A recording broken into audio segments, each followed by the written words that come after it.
I'm Heather. After many wasted years trying outdated approaches to my daughter's addiction that felt wrong to me, harmed our relationship, and didn't help my daughter, I finally found an effective, evidence-based approach that repaired my relationship with her, helped me create my own peace of mind, and made me an ally in my daughter's recovery. I teach you a loving and compassionate approach to help you encourage change and create connection. Addiction impacts the entire family system. Family recovery is the answer.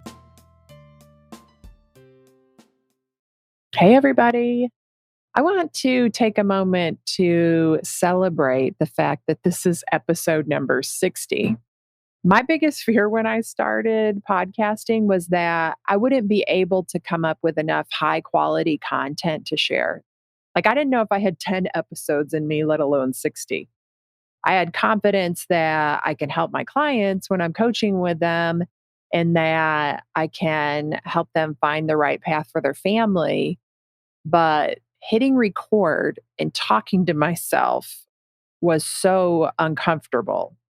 I had to practice just recording myself, talking to myself for a while before I could even sit down to record a podcast episode. It just felt so weird. But still, even sometimes after I do an episode, I think it's horrible and I have a ton of anxiety. I don't even want to share it. For a long time, that became a checklist item for me. That was part of the process of doing the podcast. Like, if I had a list of things to do to get the podcast done and published, there was an item that said, think it's awful and move on to the next step. So just check that one right off the list. But now that I've pushed through that feeling 60 times, it's a lot easier. And recording myself, talking to myself, doesn't feel as weird as it used to anymore either. So, yay for 60 episodes. I just wanted to celebrate that. And along the lines of doing things that are uncomfortable, I'm about to offer you a concept that might be uncomfortable at first as well. And that's that sobriety cannot be your only measure for success. I don't think anybody ever told me that. I wish somebody had told me. I just figured it out after years of causing my daughter and I a lot of pain with that belief that absolute abstinence from all substances was the only thing that was acceptable. It was more like an after the fact realization when my relationship with my daughter became my priority that having that as my only measurement for success caused us a lot of problems. I learned so much through prioritizing loving Helena and accepting her just as she was.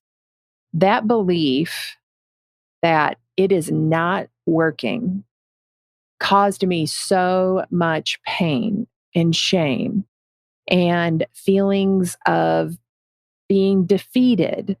It was just this constant unwanted companion throughout my journey with trying to help and support Helena. And that belief also came between me and how I wanted to show up as a mother. I would get caught up in all the ruminations about how it wasn't working.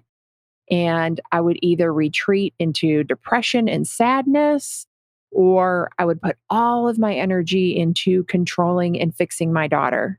Neither extreme worked well or at all. And when I think about it, and as I'm talking about it, I can still feel the heavy burden of that belief that nothing was working because anything less than perfection was failure in my mind. And that caused me so much pain because it also meant that I couldn't be happy until sobriety was achieved. And it also meant all kinds of painful things about my daughter as well. And I've noticed that theme with so many parents I've talked to lately. They're really struggling because sobriety is their only measure of success too. So they constantly feel like a failure. The key that they're missing, though, and the key that I was missing is that there are so many other measurements of success available. You need to give yourself small wins. Without the small wins, you can't keep going.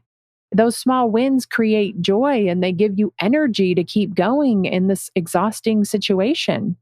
So, here's a couple of ideas for how you could measure your success: a new willingness to talk about things, to listen to you, or to change, changes toward emotional or physical health, connection, harm reductions, interest in a new hobby or renewed interest in an old one, less tension in your home or your relationships, new healthy habits, harm reductions.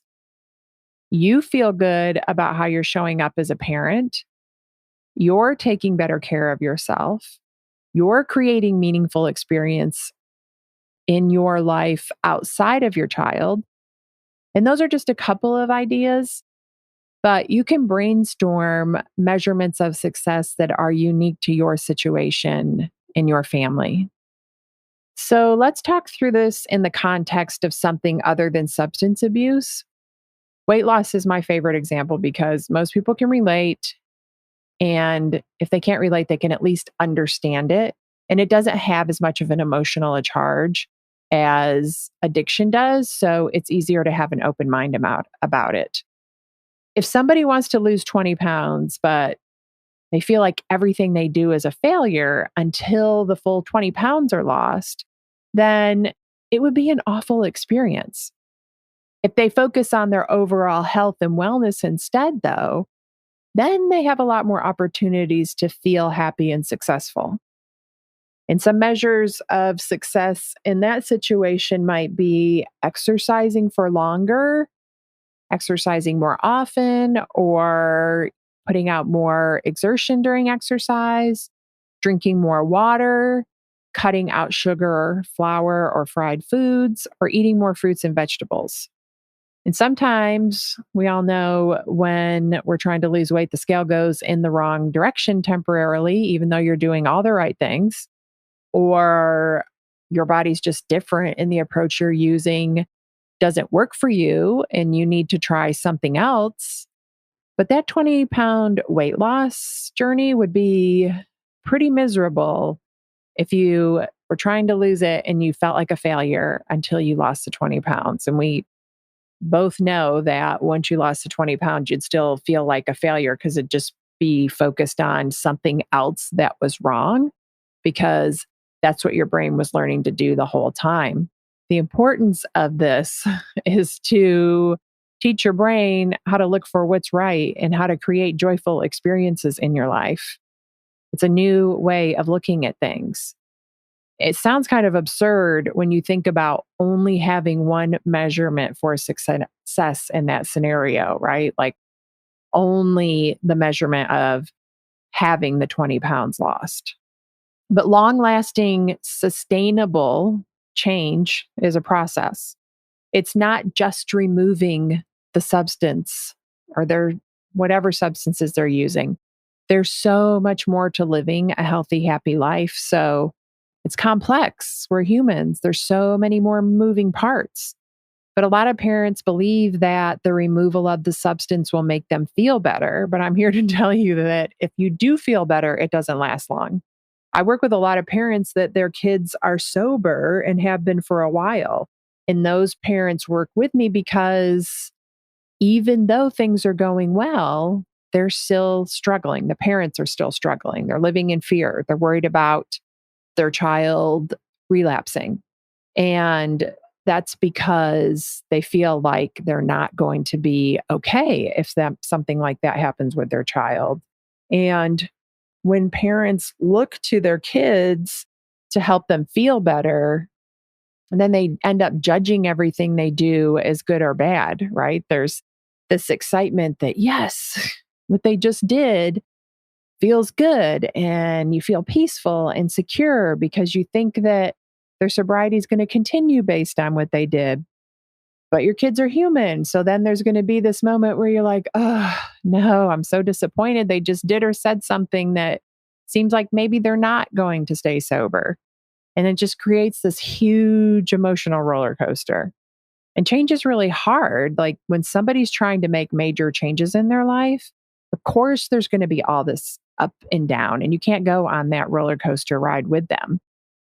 You have to have your own balance. And the most important thing is to have tools that help you regulate and create that balance through all the ups and downs, ways for you to create your own relief.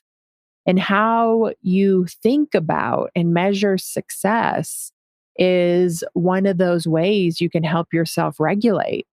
Not only regulate, but actually create the kind of moments that you want to experience as a parent and aren't getting to experience. And you can also look for moments to create joy even when things suck. Addiction's hard for everybody. Addiction takes what it wants to take, but you don't have to give it more, or you can at least give it as little as possible. How do you want to measure success with your child? What's success mean in your family? What's your priority besides sobriety? Is it safety or connection? What skills does your family need to learn to become a long-term source of healthy support for your child? You know, you're going to be, and you are the constant in your child's life. Like they go to rehab for 30, maybe 90 days, depending on how long the insurance lets them stay, or once in a great while, you can find a longer program. And then they come out and maybe they go to meetings a couple times a week or counseling, but that's not very much time in the grand scheme of things. The rest of the time, you're the constant in their life. You're always going to be there. So the more skills you have to support them and yourself, you're the best suited person to have those skills. So it's totally worth the investment of time and energy into yourself, and the investment in learning how to create the best possible experience you can, even when things are really difficult. So answering those questions about what success looks like in your family, taking the time to write it down and keep reminding yourself will make this experience completely different for you.